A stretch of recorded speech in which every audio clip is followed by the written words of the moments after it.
ताज्या बातम्यांसाठी महान करेला सबस्क्राइब करा आणि बेल आयकॉनला क्लिक करा। लाडकी बहीण योजनेने सरकारची अवस्था भिकाऱ्यासारखी, विजय वडेट्टीवार। लाडकी बहीण ही योजना आणल्यानंतर अनेक योजनांना कात्री लागली।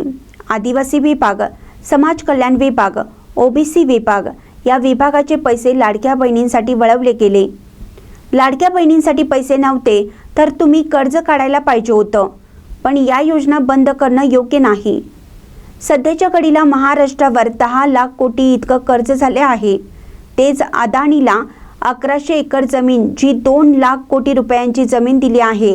हे 2 लाख कोटी रुपये शेतकऱ्यांच्या कर्जमुक्तीसाठी वापरले असते, पण महाराष्ट्र गुजरातला गहाण ठेवण्याचं काम होत आहे। या सरकारला काही देणं घेणं आहे का? 6 महिन्यापासून त्यांना अनुदान मिळालं नाही। सरकारने किमान सांगून टाकावं, आमची औकात नाही, आम्ही देऊ शकत नाही।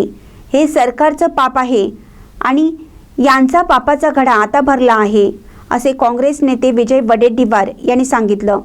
पाहूयात विजय वडेट्टीवार काय म्हणतात ते।